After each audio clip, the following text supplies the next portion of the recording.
Olá, estamos aqui para mais um Rosilma Roldan e os Jovens Pensadores. E hoje eu tenho uma honra muito grande de trazer novamente para esse programa de Jovens Pensadores um garoto que foi meu aluno lá no ensino fundamental, aluno de Direito no ensino fundamental. E continuamos amigos e eu continuei seguindo a carreira dele. Ele esteve aqui já no programa várias vezes e agora ele volta já formado em Direito, advogado, sócio de escritório de advocacia, atuando brilhantemente, como tudo que ele faz, e como mestre também. E ele vem falar da trajetória dele todinha, né? Desde que eu conheci, no 8º ano, né? Ele tinha aproximadamente 13 anos, né? Até hoje ele apresentar seu livro, que é a publicação da sua tese, da sua dissertação de mestrado. Então eu vou apresentar para vocês um jovem pensador, batalhador, idealista, que quer transformar o mundo com o seu direito, é o Gabriel Caiati. Boa tarde, querido amigo, querido colega de profissão. Boa tarde, Rosilma, é um prazer estar aqui novamente, como você destacou, é a terceira vez já e é muito bom estar aqui podendo falar de coisa diferente, né? Então, eu queria que você contasse aqui para os nossos telespectadores, né? Eu que te conheci, você tinha 13 anos, né? Como é que foi a história? Como é que foi a partir daquele momento que começou a ter direito na escola? Como é que é isso? Ensino fundamental com direito? Mas peraí, né? E aí, como é que foi? Passando pelos teus desafios lá da Câmara Jovem, lá da Assembleia Legislativa do Estado de São Paulo, no 8º ano e também no ensino médio, e como é que aconteceu de você ter decidido pelo direito, e aí até hoje, como é que é? E no segundo bloco nós vamos falar só da sua dissertação, do seu livro, aí depois você fala até para os telespectadores como é que a gente faz para adquirir esse livro. Como é que foi? Como é que começou a paixão ou o desafio, né, de enfrentar o direito pela primeira vez com 13 anos, Gabriel? Bom, desde pequeno eu sempre fui muito interessado por política, né? Quando eu tinha campanha eleitoral eu ficava ansioso de acompanhar jingle, ver debate, e na verdade isso continua até hoje, né? E aí no 8º ano, né, a antiga 7ª série, 8º ano do ensino fundamental, surgiu uma disciplina completamente nova que era Direito. Eu tive ali a honra de ser seu aluno, né, professora? E aí, assim, dentre todas as matérias, Direito, muito embora eu carasse como um grande desafio, eu não gostava, eu achava difícil, eu falava como uma coisa pode ser e pode não ser, como as coisas podem ser tão abertas, o que é a lei, o que é a Constituição, o que difere uma coisa da outra, foi um desafio muito grande. Mas, ao mesmo tempo, eu tinha uma grande vontade de aprender, porque estava muito conectado com aquilo que eu gostava de ler, de pesquisar, que era a questão da política e cidadania, né? E aí, no meio disso tudo, eu acabei tomando conhecimento do projeto Parlamento Jovem, que é um projeto muito bacana da Assembleia Legislativa do Estado de São Paulo, até tentando suprir essa sensação de afastamento dos políticos e da sociedade, em que os jovens poderiam mandar projetos de lei vinculados a partidos temáticos, então parte da educação, da natureza, da segurança pública, e ter ali um dia de deputado, entender como é que funcionava a lógica da situação. E foi muito enriquecedor para mim, porque a primeira percepção que eu tive é que tem muita gente trabalhando sério, ali realmente vai poder representar e defender os interesses da população que elegeu, né? E mais legal disso tudo foi poder, ali eu lembro que a primeira ideia, que foi no 8º ano, foi para tornar obrigatório o ensino de espanhol nas escolas públicas do Brasil, né? Imaginando que isso poderia ser reproduzido para as escolas particulares, né? Também. E a grande dificuldade foi tentar escrever um projeto de lei, o que é artigo, o que é inciso, e aí eu pude contar com toda a sua orientação, né, toda a sua experiência na Assembleia Legislativa, e conseguir aí ser eleito nesse primeiro mandato, vamos dizer assim. E depois já, esse projeto da Assembleia, ele intercala, um ano é um ano de ensino fundamental, o outro ano é ensino médio. Então, eu participei, eu estava no 8º ano, ano seguinte seria ensino médio, eu não poderia participar. Depois, no outro ano, no ensino fundamental, eu não poderia participar de novo.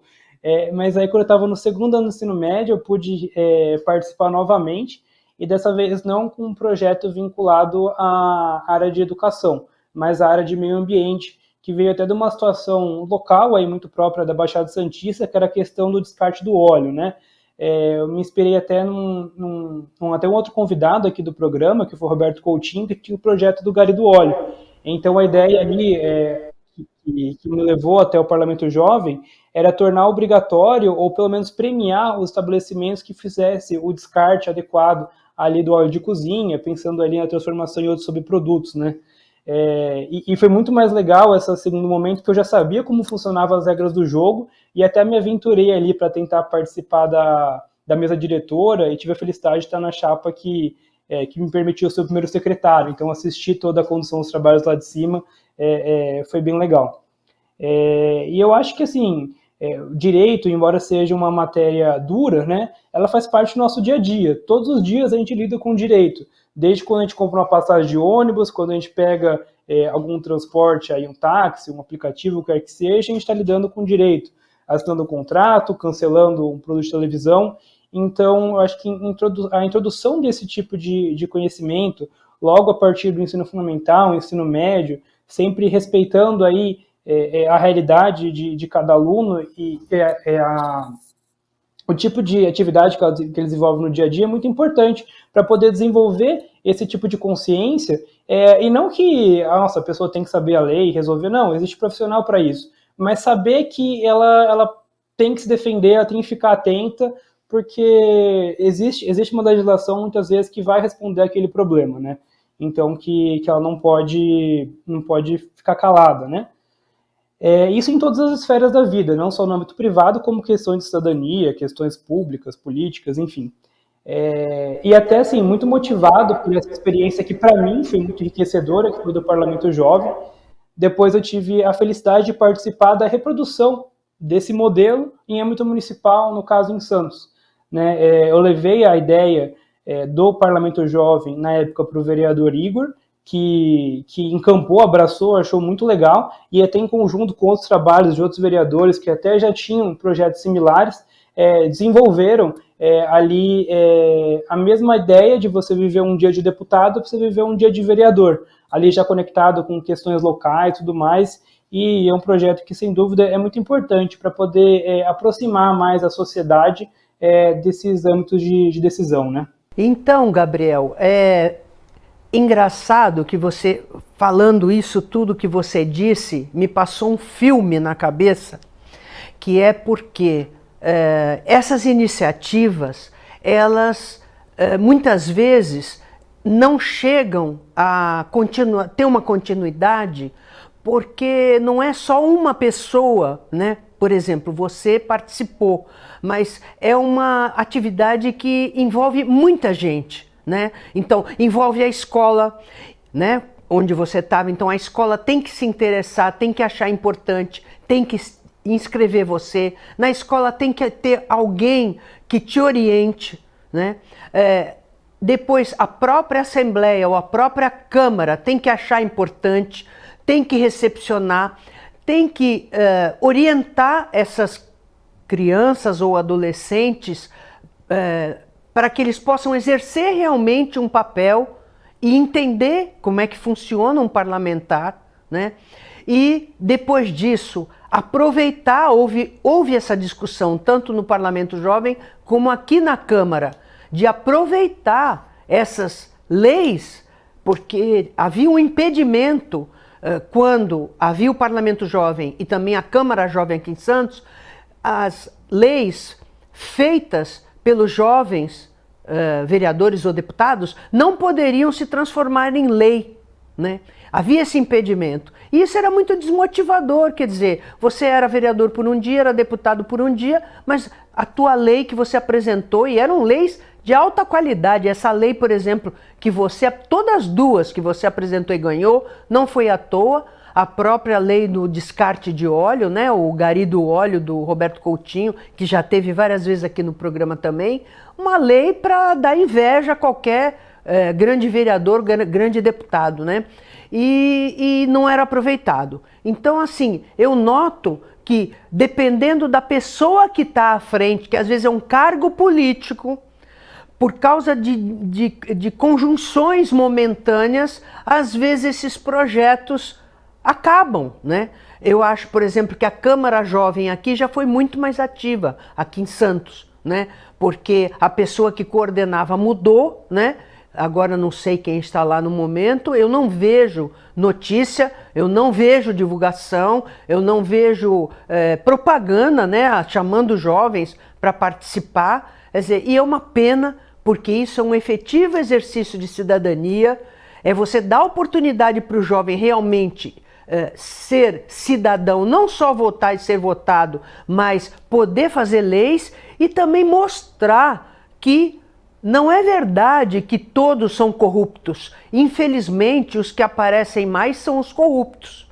É o que parece que a mídia divulga mais, notícia ruim parece que vende mais, né?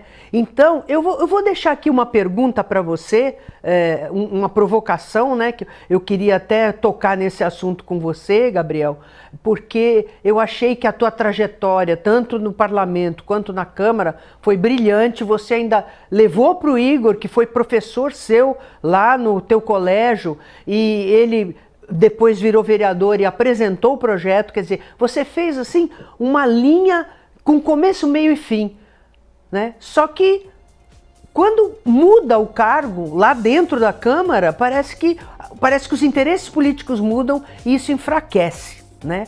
Então, nós vamos fazer um rápido intervalo agora e no segundo bloco você vai falar da sua faculdade que você fez, do seu mestrado, da sua dissertação, do seu livro.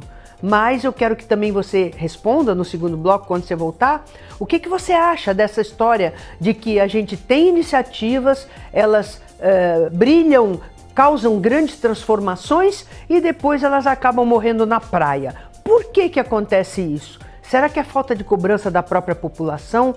Será que o povo é que tem que tomar essa rédea e cobrar dos políticos as atitudes? Porque político só se mexe por causa do voto. Eu vou fazer um rápido intervalo aqui, o Gabriel volta já, depois dos comerciais, para responder essa pergunta e falar do seu livro, da sua dissertação que ele apresentou no seu mestrado.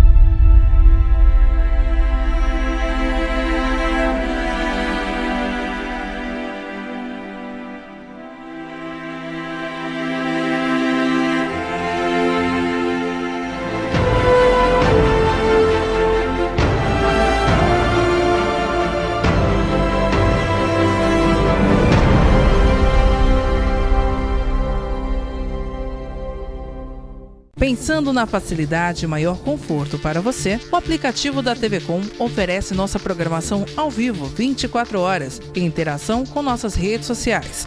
O app TV Com Play já está disponível no Play Store para sistema Android e no App Store para sistema iOS. TV Com, interagindo com você.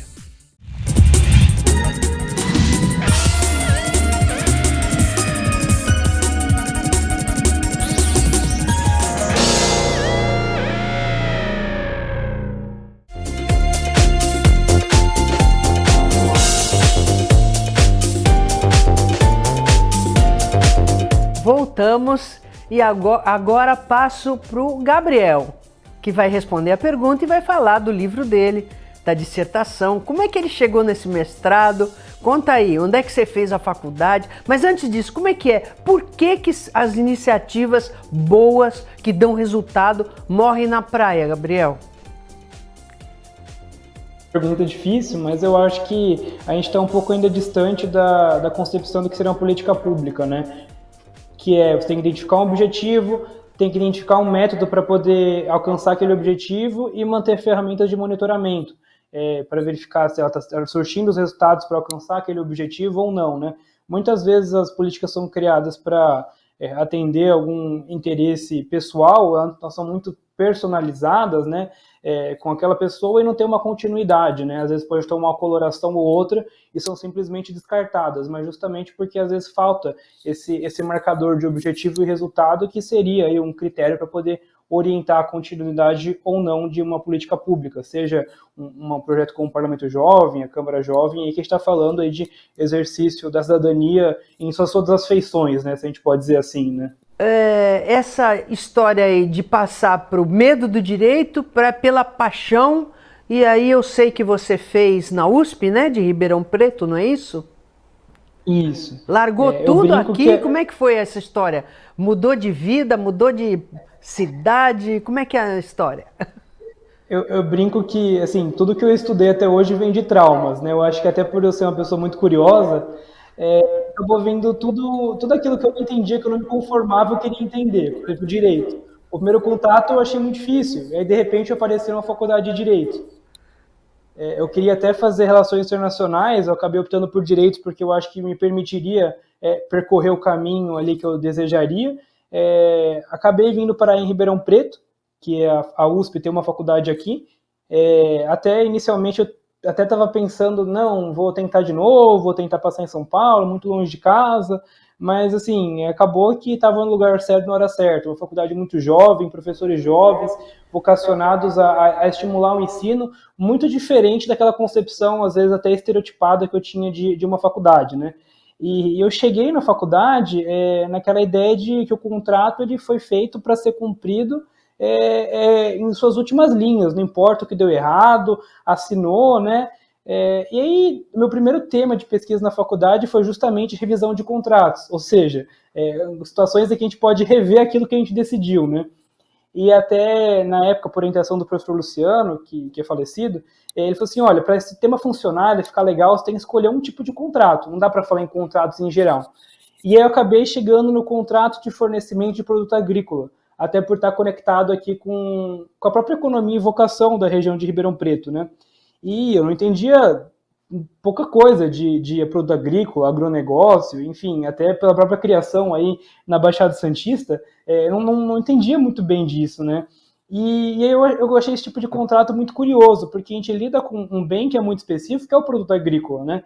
Na agricultura, basicamente, você tem a sua empresa a céu aberto, está ali exposta, além de todos os riscos da atividade, de variação de preço, fornecedor, consumidor, a todas as intempéries, né, que pode ter. Então, seca, geada, enchente. Então, eu falei, nossa, isso aqui é muito legal, porque é muito difícil você se proteger contra todo esse tipo de risco, né? E essa foi a pesquisa ali que eu fiz durante a graduação. Eu sempre gostei muito de estudar, né? Eu desejo ser professor, e todas as carreiras que eu pensava era ali pensando em ser professor, então eu passei por história, geografia, letras, acabei chegando no direito, e eu falei, bom, para eu ser professor eu tenho que aí tentar percorrer um mestrado, às vezes até um doutorado, né? E aí eu falei, bom, eu gostei dessa parte do agro, eu vou tentar continuar um pouco mais a fundo nisso, né, de contrato relacionado ao agro. Mas um outro tema que me despertava muita atenção era a questão de concentrações empresariais, né? Hoje, você pegar um rótulo, meio que todo mundo é dono de tudo, né? São grandes grupos e tudo mais. E aí que eu cheguei nesse contrato de integração industrial. E todo mundo me pergunta, mas Gabriel, o que é o contrato de integração industrial? E aí o exemplo que eu dou é a produção de proteína de frango, né? A carne de frango. Como é que esse frango é produzido? Como é que ele sai lá da granja e ele chega empacotado, congelado no mercado? Essas grandes indústrias que vendem esse frango, elas não têm granjas. O negócio delas é industrializar, distribuir e colocar marca. Essa é a atuação principal dela. Então, quem produz esse frango para elas? São esses produtores integrados. Não é uma simples compra e venda, ou seja, essa indústria não chega lá e fala, olha, eu quero mil frangos, eu quero X toneladas. Não, eu preciso de um frango que tenha aquelas especificações. Com aquele padrão de gordura, tem toda a questão sanitária, muita regulação envolvida. Então, eu só consigo atingir esse nível de detalhe se eu produzir diretamente, o que não é o caso, ou então se eu pedir que alguém produza de acordo com aqueles modelos. E aí eu comecei a investigar esse contrato. Por quê? Assim como todo produto agrícola, agropecuário, você tem uma limitação de fornecimento, ou seja, pode ser que não seja viável, então pode ser que não seja possível realmente que eu transporte esse frango por 100, 200, 300 quilômetros. Então você tem uma limitação territorial. Eu comecei a perceber que nos produtos agropecuários, no caso do frango, a cana-de-açúcar também, você acaba tendo uma concentração de mercado pela natureza do produto, ou seja, naquele raio eu só tenho um ou no máximo 2 produtores adquirentes daquele produto. Só tem uma indústria, seja uma usina, seja uma indústria processadora de frango. E essa concentração nesse mercado acaba trazendo efeitos para a produção e sobre toda a cadeia. E isso revela um fenômeno muito maior, que é a concentração por contratos. Isso fica muito evidente nos contratos agrícolas, aí, o contrato de fornecimento, o contrato de integração industrial, mas ela se revela em outras cadeias, né? Quando você pensa numa concessionária de veículos, quantas montadoras a gente tem no Brasil? Quando você pensa no contrato de distribuição de alimentos, numa rede de franquias, então hoje a gente tem uma tendência de que o grande capital, ou seja, quem tem o controle daquele setor, não controla a cadeia de ponta a ponta, ela escolhe o setor estratégico. E a partir dali, por contratos, ela consegue controlar a cadeia inteira. Por quê? Se ele controlar a cadeia de ponta a ponta, é risco. Então é risco trabalhista, risco ambiental, risco de consumidor. No elo estratégico da cadeia, eles conseguem, por contratos, controlá-la, fruindo os benefícios como se fosse dono de tudo, mas sem se expor aos riscos. E hoje o direito ele tem um problema muito grande de conseguir controlar tudo isso. A gente tem algumas legislações, né, o Código do Consumidor, ambiental, trabalhista, que você tem um interesse protegido que levou até a legislação um critério de responsabilização maior, né? Então todo mundo sabe, porque o consumidor responde à cadeia toda. Se eu for ali numa rede de franquias de alimentos e o alimento estiver estragado, eu vou conseguir atingir não só aquele franqueado, mas como a franqueadora. Mas a depender da cadeia, ou a depender da matéria envolvida, eu não vou ter esse mesmo critério. E eu acho que esse tema ele é muito importante, além da questão do agro, porque hoje se discute muito startup, né, essa questão de negócio digital, e a lógica é a mesma. Se a gente for ver as startups de sucesso, são as startups que justamente encontraram o elo estratégico da cadeia para fazer intermediação e se estruturam por contratos.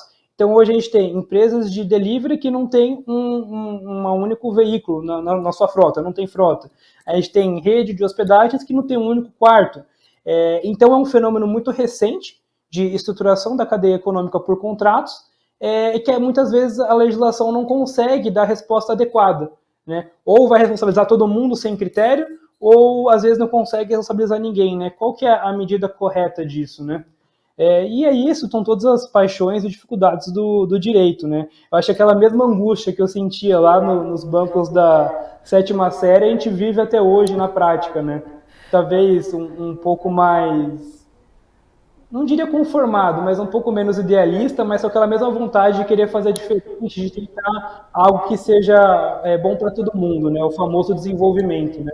Você conseguir melhorar a condição de cada um, sem prejudicar de ninguém, e não só pensando em crescimento econômico puramente, mas desenvolvimento social, né? E tudo o que vem por trás disso. Então esse livro conta justamente a minha dissertação de mestrado, que eu trago esses problemas falando sobre o contrato de integração industrial, a partir da lei, que é recente, de 2016, é um contrato que existe desde a década de 70, mas a regulação dela em lei é de 2016. Então eu trouxe esses problemas, mas que por trás está esse fenômeno muito maior de estruturação de cadeias econômicas por contratos e como você vai lidar com a concentração disso tudo, né? Uma coisa, Gabriel, o direito, né, como você descobriu desde a 7ª série, ele é bonito por causa disso, porque ele não tem respostas fechadas nem respostas prontas, né? A gente que lida com o direito todo dia sabe que a melhor resposta para o direito é sempre depende, né? E as pessoas, de um modo geral, elas ficam desesperadas, porque elas esperam sempre um sim ou não, mas não é assim, né? E a gente, para ter uma resposta, que às vezes a gente não tem, né?